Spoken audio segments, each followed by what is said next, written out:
প্রত্যেকটা মানুষকে বৈরাগ্য গ্রহণ করতে হয়। একটা নির্দিষ্ট সময় আছে, বিরাগী হতে হবে। কারণ এই সংসারটা আমার ছাড়তে হবে।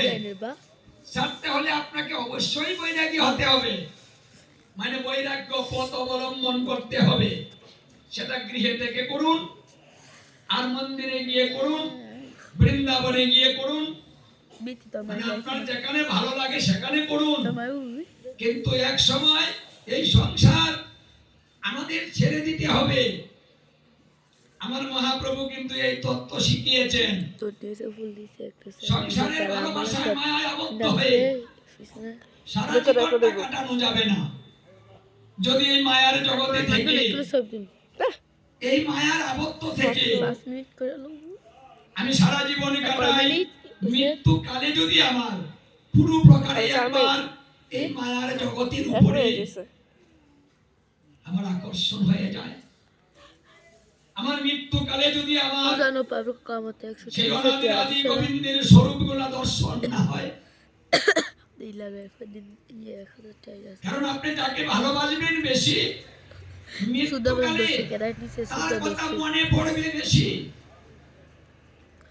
এটাই তো স্বাভাবিক। ভালোবাসার বস্তুটা বারবার দেখতে ইচ্ছে হয়, কাছে যেতে ইচ্ছে হয়, ওর কথা মনে পড়ে ভুলতে পারি না। এই তত্ত্ব আমার মহাপ্রভু শিখিয়েছেন। মায়াকে পরিত্যাগ করা সোজা নয়, তাই আগে থেকে চেষ্টা করতে হয়। আমার মহাপ্রভু যখন সন্ন্যাসে যাবেন, তখন তিনি বিষ্ণুপ্রিয়াকে বারবার দেখার জন্য তিনি ফিরে আসতেন, চলে যেতেন তিনি বিষ্ণুপ্রিয়াকে দেখার জন্য। আর একটু দেখে যায়, আমি তো চলেই যাব। এইভাবে কয়েকবার ঘরে গেলেন, কয়েকবার বেরিয়ে এলেন। তারপরে মহাপ্রভু বললেন, যাই যাই মনে করি, যাইতে নাহি পারি, মহামায়ায় আমায় পিছনে দাঁড়ায়। আমি যেতে যাচ্ছি, যেতে পারছি না। এই যে মহামায়া আমাকে বারবার টেনে নিয়ে যাচ্ছে। আমি যখন মায়াকে ত্যাগ করতে পারছি না, তাহলে এই জগতের মানুষগুলা কি করে মায়াকে ত্যাগ করে যাবে? সাধারণত নয়। আপনি খুদ করে রাগ করে বাড়ি থেকে বের হয়ে চলে যান, দেখেন তো কদিন থাকতে পারেন। মাঝে মাঝে এমন হয় না যে বাড়ি করে আর থাকবো না, চলে যাব, মরে যাব, দেশ ছাড়া হয়ে যাব, এই ঘরে আর ফিরবো না। ওটা মায়েদেরও হয়, বাবাদেরও হয়।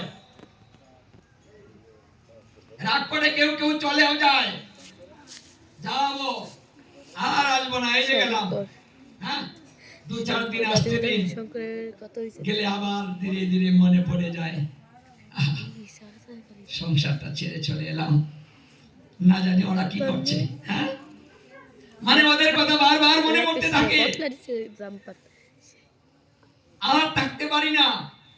না, থাক, যাই দেখি গিয়ে কি করে ওরা। হ্যাঁ, আমি না থাকলে ওদের দশাটা কি হবে।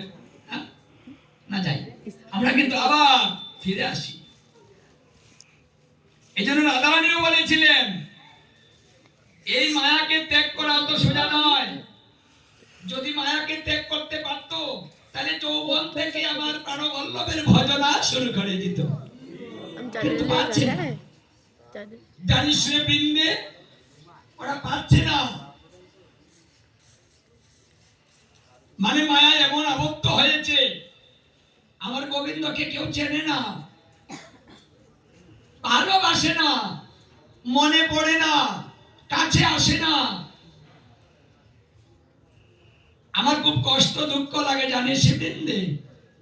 এমন একদিন আসে যখন এই সংসার ভালোবাসে না, এই সংসার ছুঁড়ে মারে, এই সংসার বিষ হয়ে যাবে। প্রত্যেকটা মানুষ, এই সংসার যেটা বিষের, এই বিষটা কিন্তু সকলের ভিতরে প্রবেশ করবে।